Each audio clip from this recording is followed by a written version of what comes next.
Hey, everybody.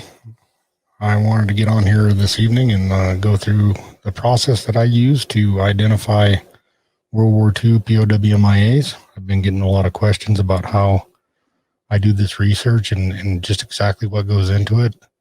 So I wanted to kind of take you through one of my cases that I'd worked on. This case is, let me pull up a different screen here. I'll just share some screens with you. This is Cabatatuan grave 314, and this case actually involved 101 prisoners of war who died at Cabatatuan and were buried and they were 4 separate graves that were combined into one.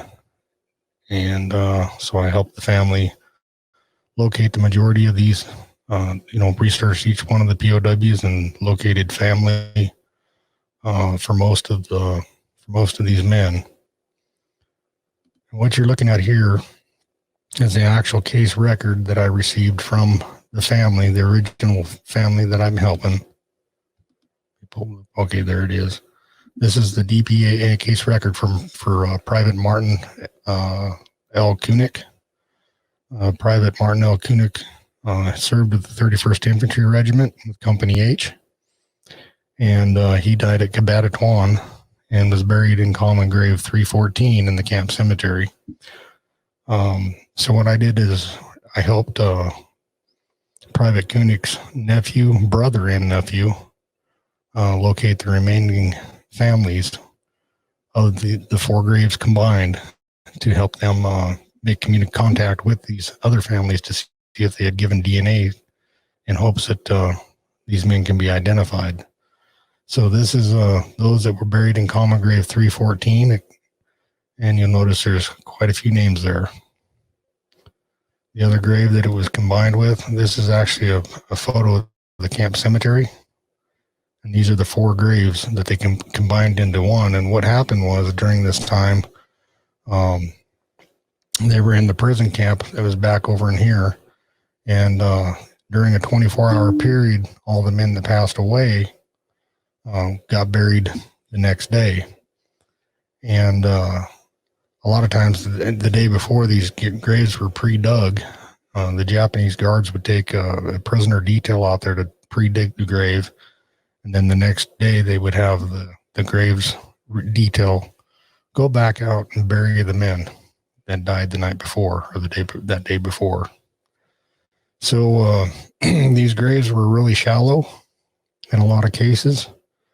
And as you can imagine, the stench was a little overwhelming. So the Japanese guards would always skip throughout the cemetery. So none of these graves were in any sort of order. And then after the war, when the Philippines was retaken by General MacArthur, they sent the graves registration units in, and they actually went back through old records that the camp hospital kept of those who died on each day. And then through affidavits and things like that from prisoners that survived, they were able to piece together a pretty good, a fairly decent idea of where each man was buried. So, but they were buried, these graves are a mass grave, so they were, or what they call a common grave. So every man that died in that 24-hour period, and it depended on when they died, early in the camp's life, there was a lot of disease, malnutrition, and everything else going on. So there was up to anywhere from, you could have 10 to 30, 40 men buried in one grave. And then later on, as things got better, a lot less of the POWs were dying. So this is Martin Kunick, and he died in late July of 1942. Now this is grave 214 that was combined. These are all the men that were buried in grave 214, or what they assume is buried in 214. And you'll notice next to each of the name, like here for Howard Abbott, Private First Class with 31st Infantry Regiment, it shows here a status resolved. And what that means is after the war, the graves registration tried to, sorry, I've got my phone going off here. Somebody's getting on my website there from Ashburn, Virginia. Anyway, after the war, they were able to try to take a lot of dental records, pre-war dental records from each of the servicemen, and they had people trying to match up these old dental records to the remains, and they went through and tried to identify many of these men. Well, unfortunately, with poor records and not enough trained people doing the work, 99% of these ones that show resolved that they identified were actually sent back home to the United States or buried at the Manila American Cemetery, and they're incorrect identifications. So now what we have to do is in researching these is we have to find all these families and get them to provide family reference sample DNA in order for them to disinter the remains of one man to have him identified. Because the current Defense POW-MIA accounting agency's policy is that they have to be able to have 60% of the family reference DNA on file before they'll make a disinterment for identification. And that's because these remains were all commingled in the grave. And again, many of these were misidentified. So it's a huge chore doing these, trying to find these POW-MIA families. So that's grave Kabatatawan, grave 214. And every name you see here too, all these men had survived the infamous Bataan Death March. I don't know if you guys heard of that. If you haven't, you got to look it up. It was a grueling 65-mile-an-hour march of death. This is the other grave, the third grave that was combined. In this grave, Kabatatawan grave 226. These are the men that were buried in grave 226. And the last is grave 1017. And these are the men that were buried in grave 1017, or they assumed was. Down here, you'll see a lot of X numbers. These are what the military calls X files. And this is the way they traced those that were unidentified from the time that they were disinterred at Kabatatawan. You'll see here it says they gave Kabatatawan burials a C number. So they had like a C-1005 Kabatatawan. And then when they disinterred the grave and sent them to Manila for identification, they were given an X number. And when they couldn't make the identification then, they buried him at the Manila No. 2 Cemetery under this X number. And then when they decided to put in the American Battlements Monument Commission's cemetery there in Manila, they went ahead and gave them the last X number. And then they're buried at Manila American Cemetery. And this one here is buried in Plot N, row 12, grave 181. And he'll have a cross. This guy will have a cross that looks like this right here. It says, "Here rests in honor, glory, a comrade in arms known but to God." So in other words, he's buried as an unknown. So then when a family contacts me and asks me to help them on a case, the first thing I do is I use a private Facebook group. I create a private Facebook group where I can share it with just that family that I'm helping. And so I'll create a private group for each grave. And then I'll start doing my research.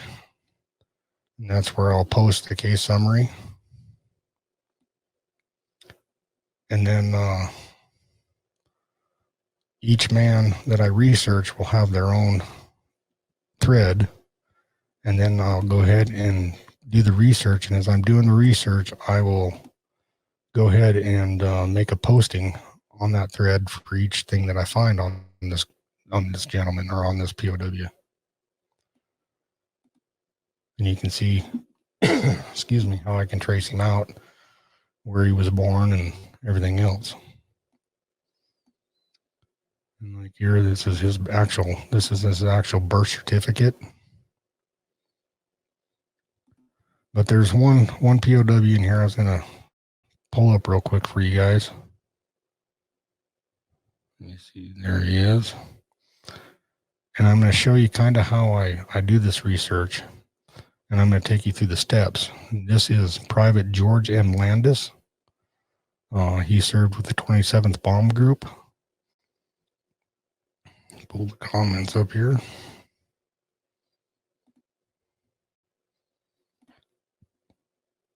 Okay. And this is his birth. And we're just going to go ahead and I'm going to take you through kind of what I did or how I kind of do it step by step.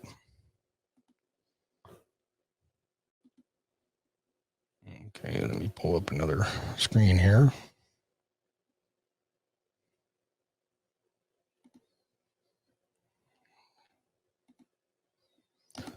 Share another one with you.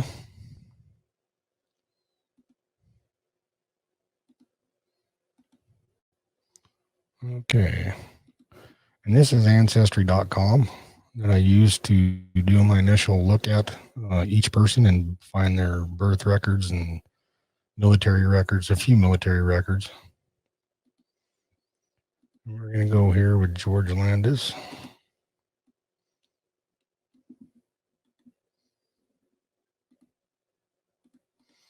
And I'm just going to take you through just as if I just had the name, because the records that I get do not have birth year or anything like that. So I have to pretty much start from scratch, and it's kind of an investigation, so to speak. And I'm going to go ahead and go to all categories. And I'm going to military.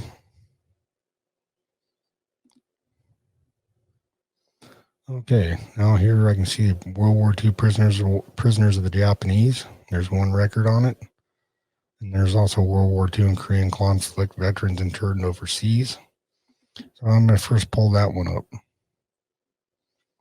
And here it is, George M. Landis, inducted from Pennsylvania as a private, headquarters squadron, 27th Bomb Group Light.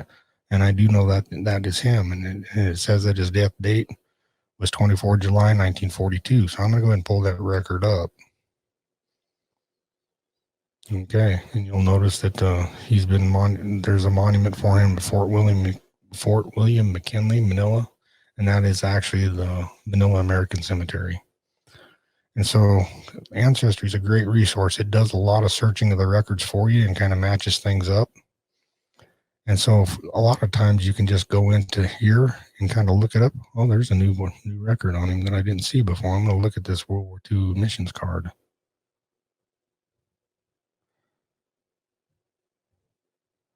Now, this is a new record that I hadn't seen before, where he was actually diagnosed with dysentery, and he actually died of dysentery and malaria. And that is the correct service number for him. So if you look here, it gives it a service number.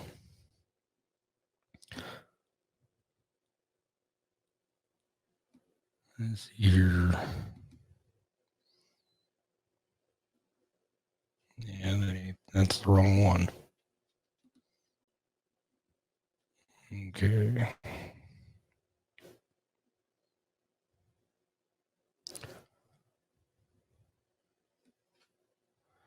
Now here's the finder grave index for burials at sea or other select burial locations, and this is him.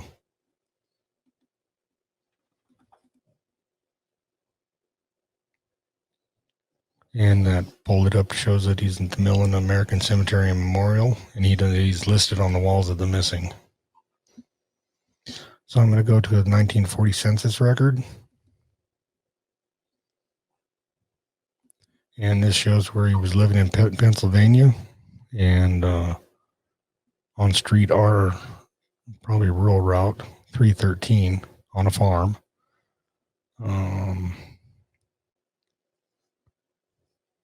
Go down,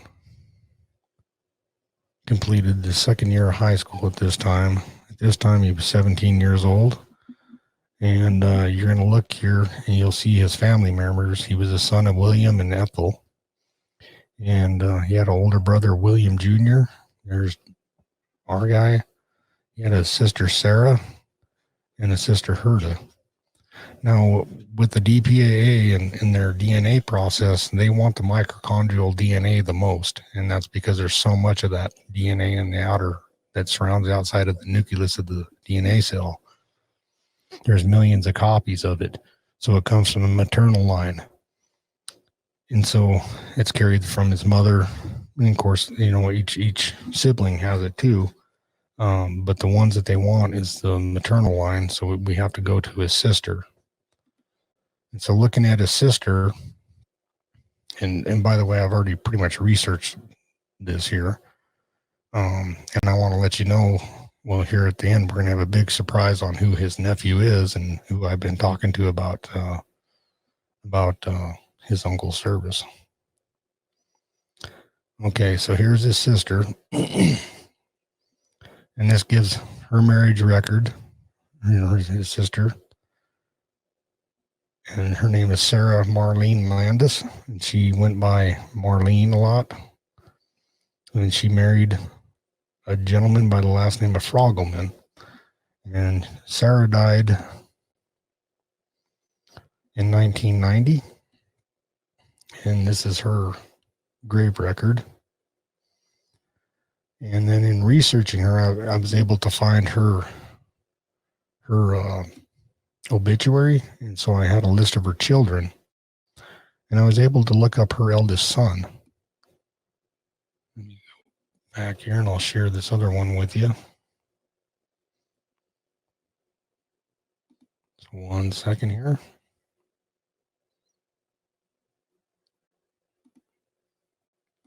Share a different screen. And her son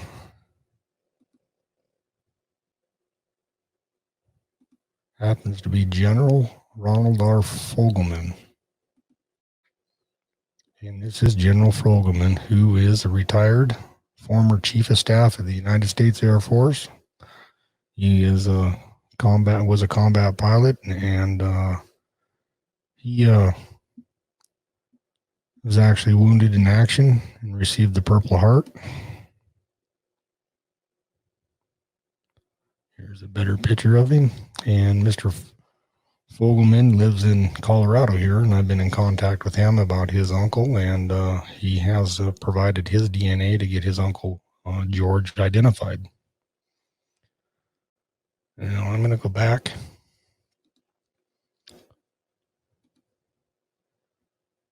And I'm going to go through the rest of this process with you.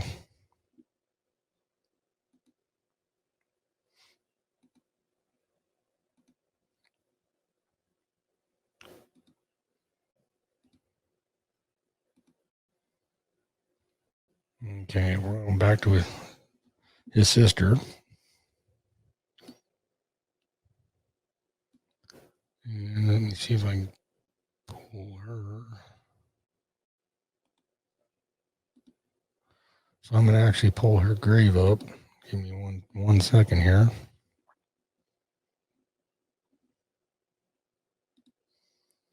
One second.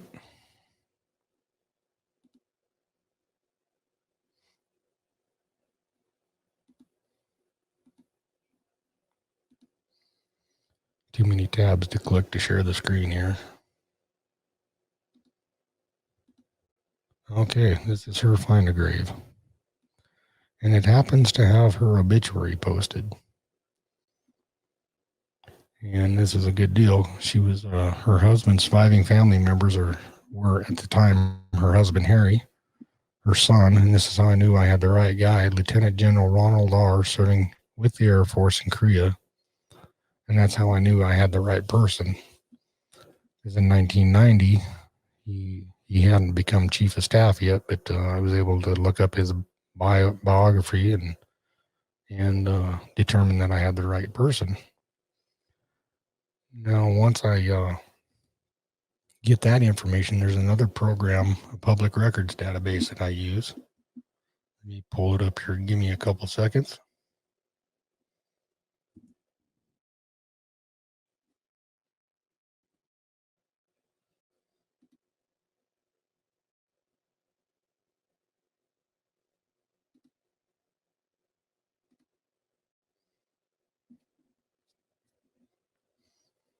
1 second, I'm bringing up the dashboard.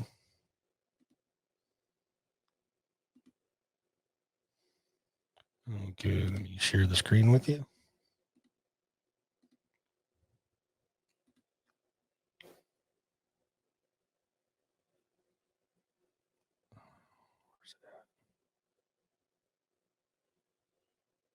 Oh, there it is. Sorry about that.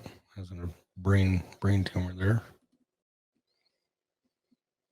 Okay, this is a program called Ben Verified. It's a public records database that I have to pay for. And I'm gonna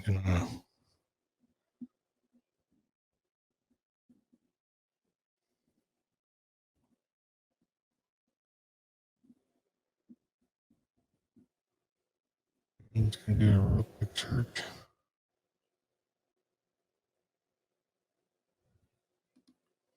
And like I said, I'm doing it just like I don't know. And now I can look here and I can see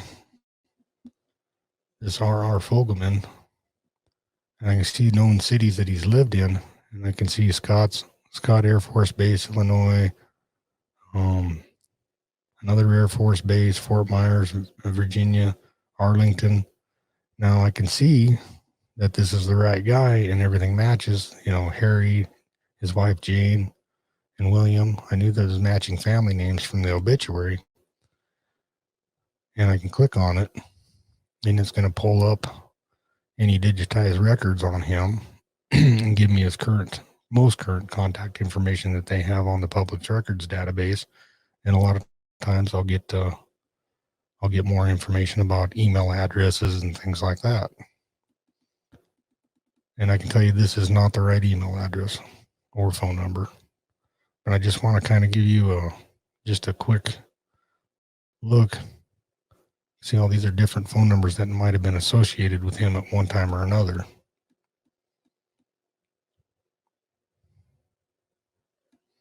And again, there's email addresses that he might have had. Or it could be a family member of his that had those addresses, but it's linking to him somehow. And different addresses where he lived. Kind of scary stuff, isn't it, everybody? And this is his wife. And that was his son. His son, William, just passed away last year, by the way. And I knew that from a newspaper article. And then after talking to him.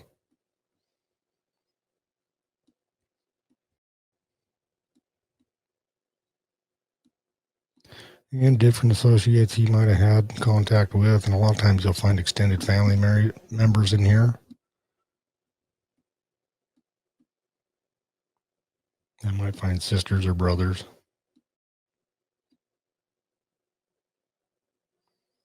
Just kind of give you an idea of what's all in here. His neighbors. Any criminal records. And background. Some jobs that he might have held. And I know I got the right guy.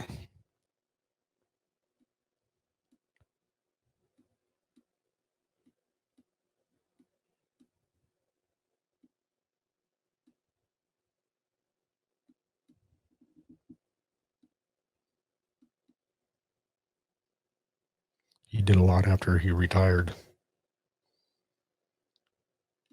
And this will give me social media most of the time.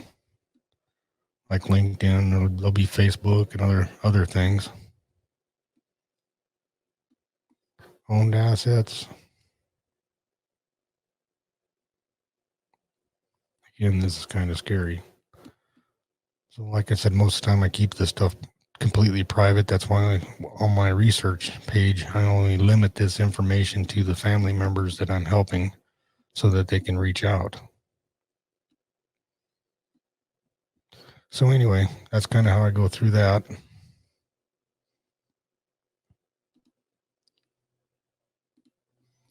And then from there, it's just a matter of making phone calls and filling in the dots. Let me Pull this other one back up.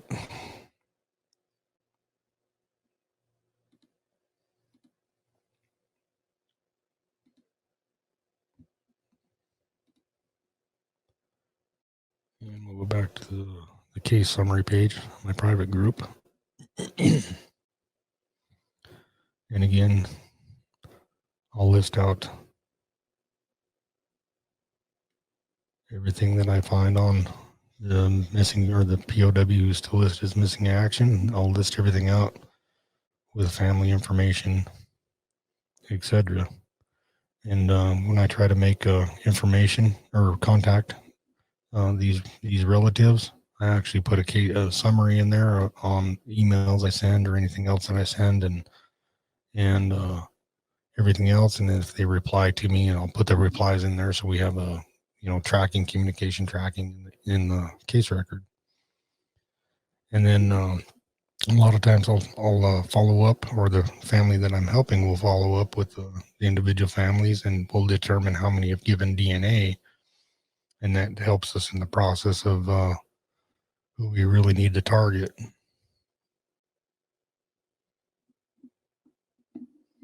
But pull something else up here.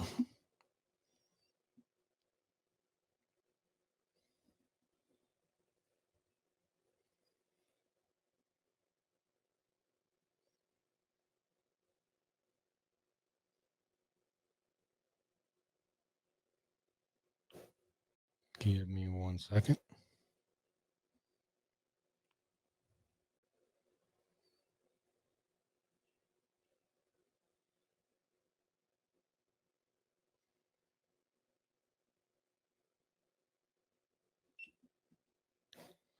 Another interesting thing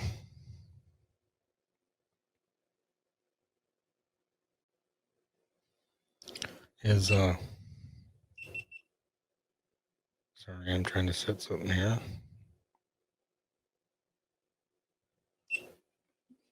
Okay. We'll take another one real quick here.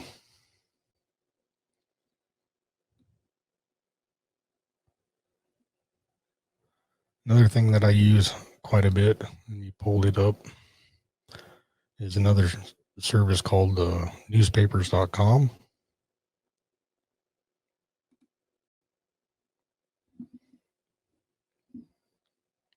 Let me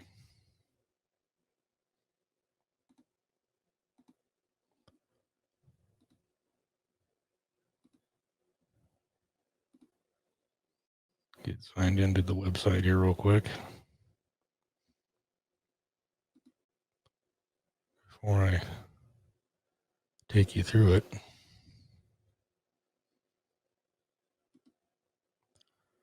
Okay, let's see here. Share the screen.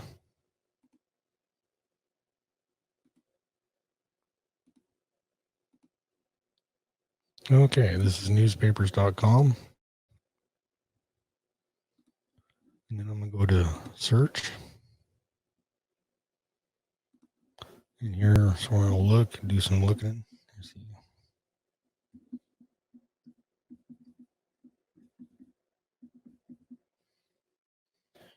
And on George, I don't know if I ever found anything on him or not. Okay, so it pulled up over 2 million matches, which aren't all directly related to our George that we're looking for. But you notice down here on the world, or on the United States map, they have a lot of record matches out of Pennsylvania, and that's where we know that private Landis came from.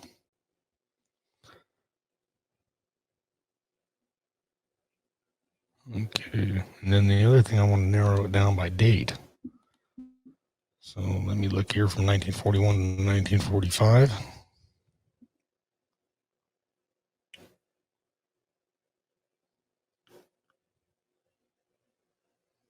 This looks interesting.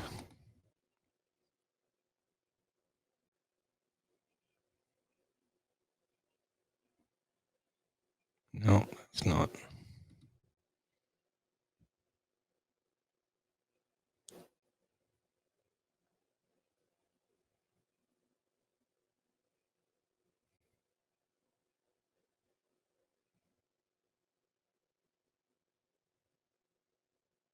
And I'll just kind of scroll through and just kind of see if anything sticks out that might be related to World War II, you know, him being a POW or being the family being notified of his death or anything like that.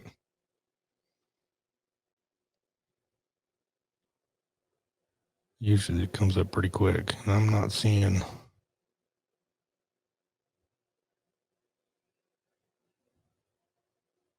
Let's see here.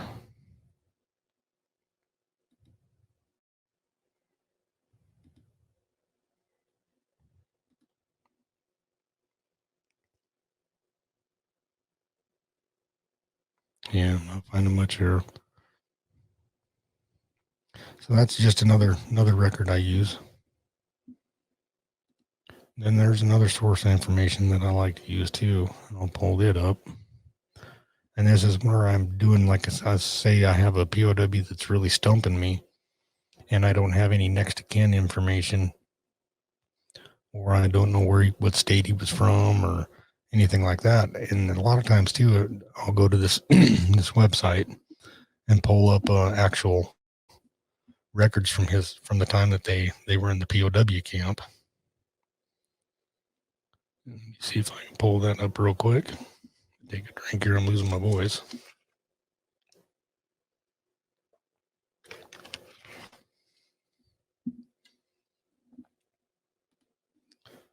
Okay, just 1 second.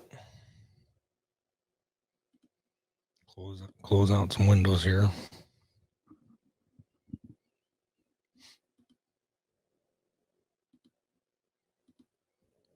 Have a lot of Chrome tabs open.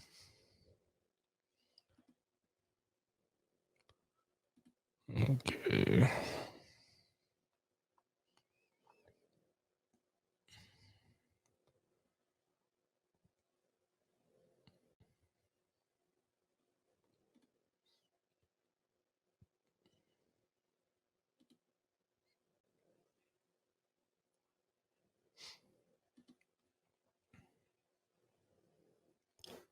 Yeah, it looks like it's not working. Yeah, I got a bunch of these records saved on my computer anyway. I'll pull one of these records up.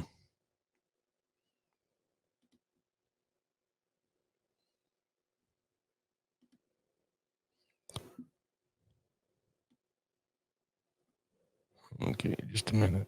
Bear with me.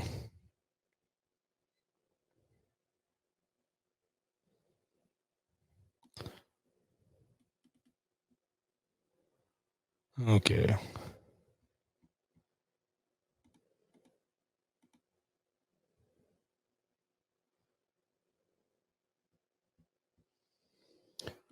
Like say, I have a lot of the rosters of all the units that were stationed in the Philippines. I have a lot of these already saved into my computer. So what I'll do, see if it'll let me share it. There it is. Now this is the roster of the 31st Infantry Regiment. And this was kept by their Lieutenant Colonel Jasper E. Brady Jr. and Major Marshal Hurt, who was the adjutant, and by other officers of the 31st.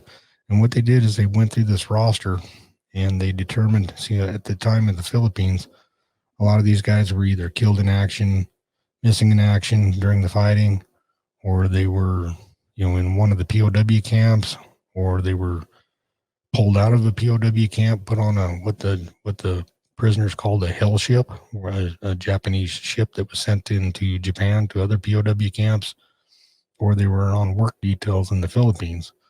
And so their officers tried to track every man. And this is a photocopy of the journal that was kept, and it's the alphabetical roster, and then it has all the companies that were attacked or that were a part of the 31st Infantry Regiment at the time. And so I'll go in and say I get a name.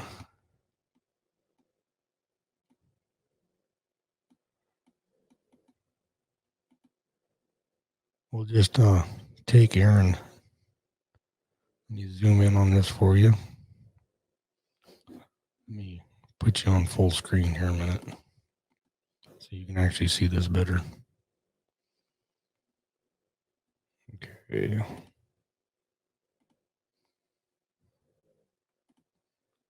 I'm going to zoom it in. Oop. It's touchy. Oop. Okay. We're going to look at James L. Aaron, who was a private with Company K. This is his service number. And his information is on page 154, line 10.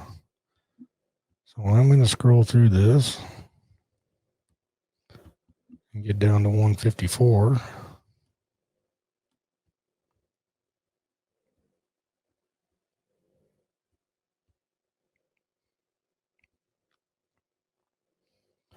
Company K, here we go.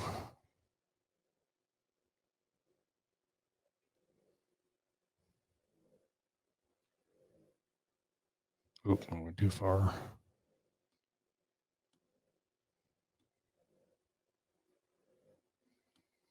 $52.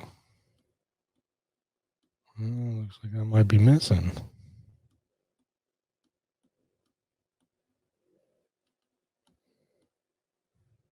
Oh, there he is.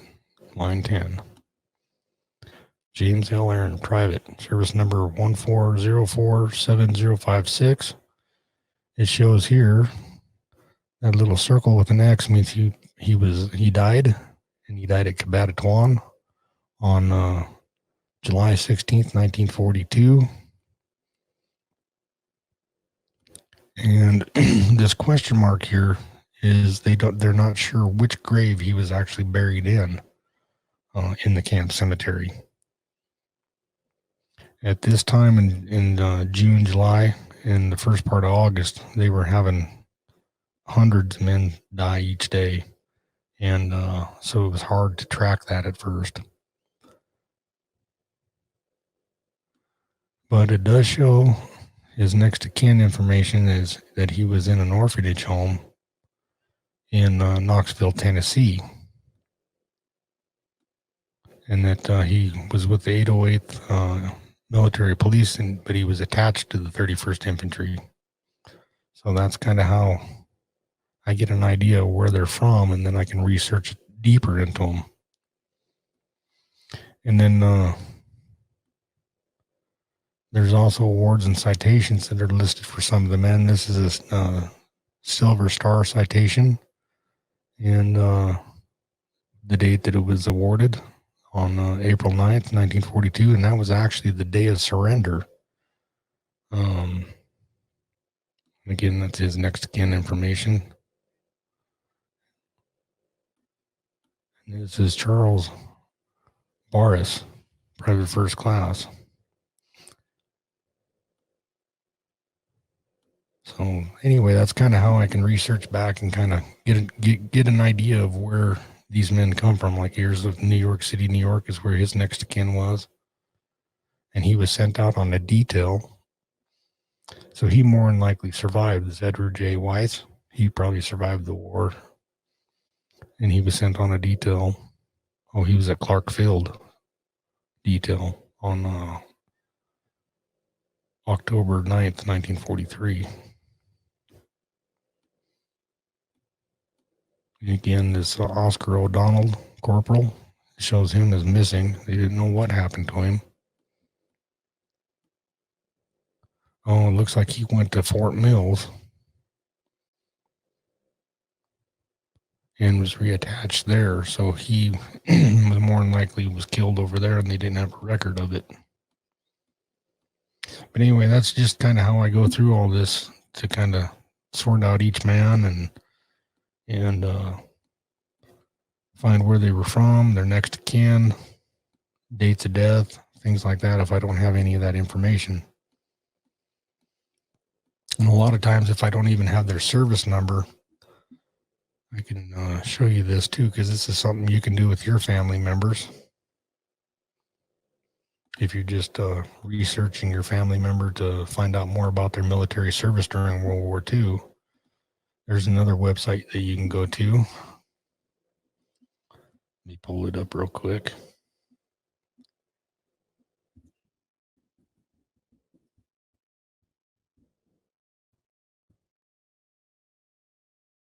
One second.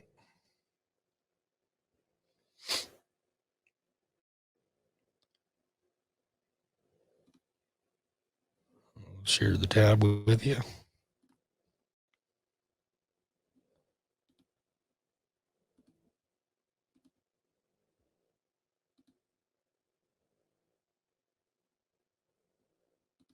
And it's the National Archives Records Administration.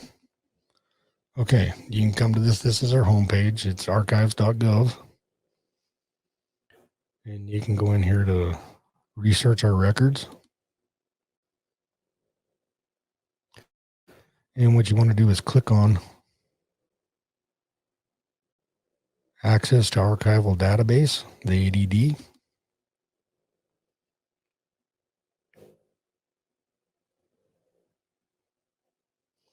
Okay, now this is the categories that you can search through. You can do one up here, or you can just kind of do a general search.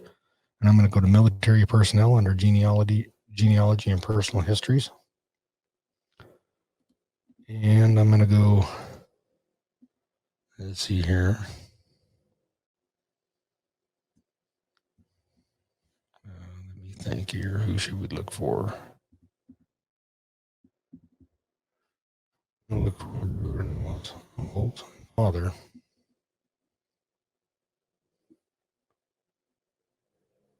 We'll just go his full name. He died in the Philippines in World War II.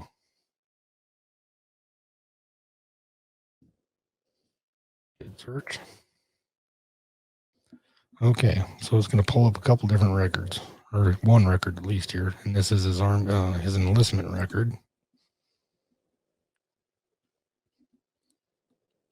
You go down here and it shows Army serial number, his name, what resident state he was from, the county that he lived in, and the place that he enlisted, and what year he enlisted, and the year of his birth. So I'm going to pull this record up real quick. And this is my brother-in-law's uncle who died over there at POW camp and died of malaria and dysentery. So this will give you general information off of his enlistment record. He enlisted the 18th day of January 1941, and he went in as a private, assigned as infantry, and that he was in the Philippine Department. And then this will show that he had 1 year of high school at the time, and that he was a mechanic and repairman of motor vehicles, single without dependents, and that his nativity state was Montana, and he was born in 1921. So this gives you a lot of information that you can really look at if you're trying to research a relative that might have served back in World War II, World War I. I think there's some Korea records up there, but and then there are a few Vietnam records as well. But due to privacy laws, that a lot of this information for later veterans isn't given out unless you request it personally if you're a relative. But you have to fill out forms and request it. So this gives us a lot of information, and I can tell you find a service company of the 31st Infantry Regiment as either one of their drivers or mechanics. So that's just kind of gives you a rundown of kind of what I do and how I research a lot of these POW-MIAs and search for their family, and then I make contact with their living descendants, and basically what I do is just ask them if they've given DNA, if they know anything about their relative. There's another website I'm going to show you. That's how I include this website link with all my communications when I'm first trying to contact a family. Hold here real quick. And it's the County Accounting Agency's website. Let me share this one with you.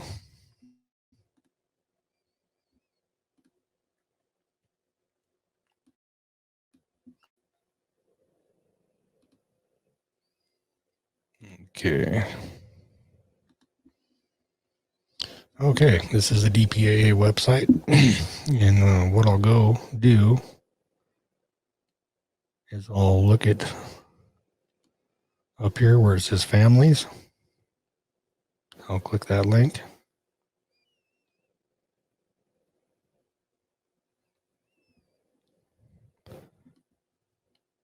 And if you scroll down, this is the FAM website. And they give a lot of identification updates on those that they've identified.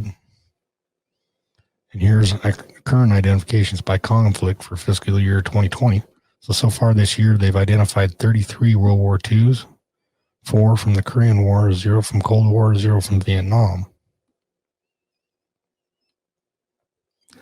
And then you can go in here to a searchable list of the missing.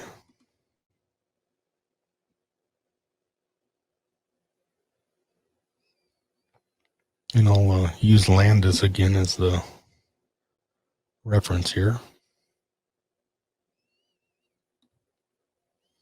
Okay, now over here is the search.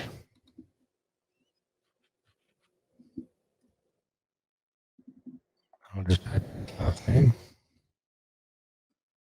And I noticed George M. Landis right here, private, World War II, Philippine Islands.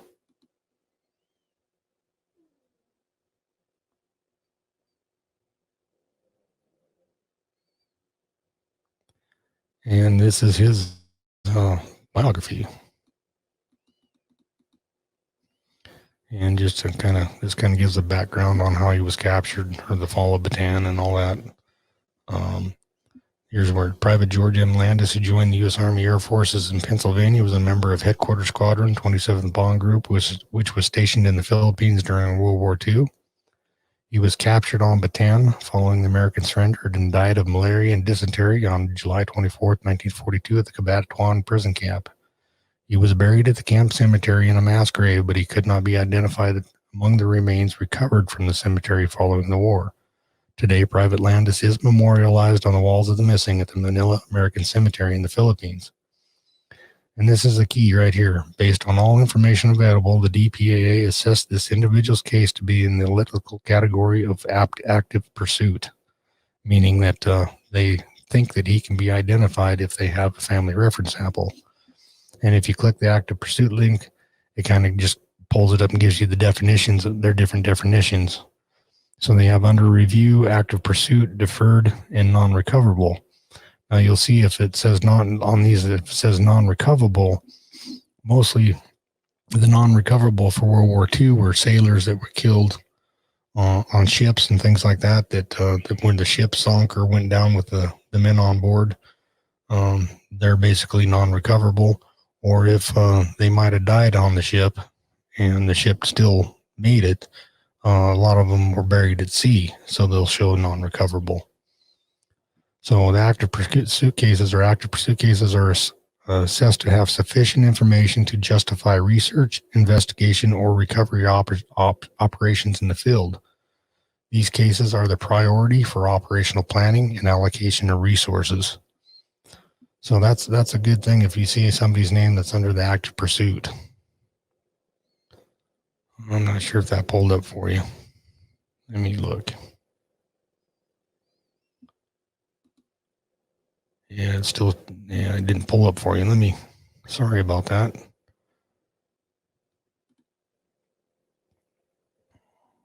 Let me pull it up. I forgot I pulled up a different tab.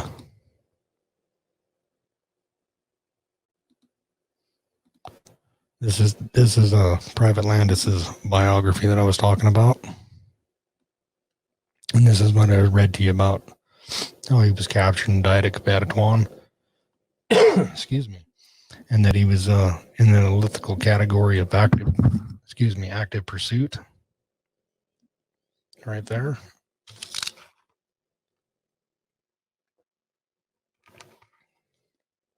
So that's just a pull up the policy record here. And this is the policy record that I was just reading off to you, where it said under review, active pursuit, deferred, or non-recoverable.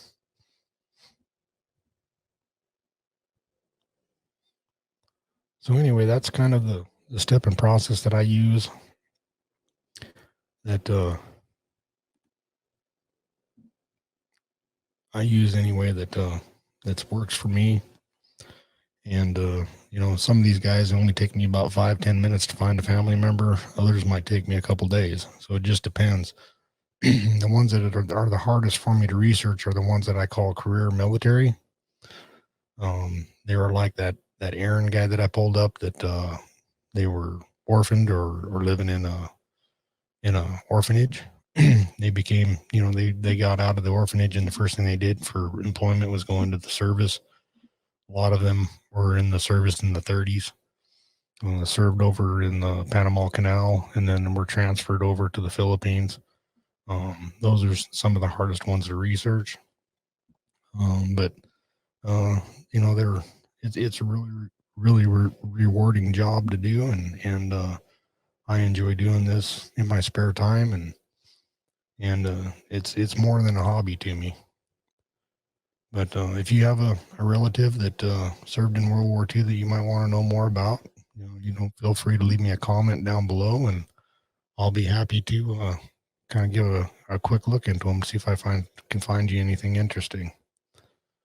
But other than that, hope you enjoyed this little run through of my research, and we'll hopefully talk to you all later. Thank you, and please give me a thumbs up, subscribe, and leave a comment and tell me what you thought about this.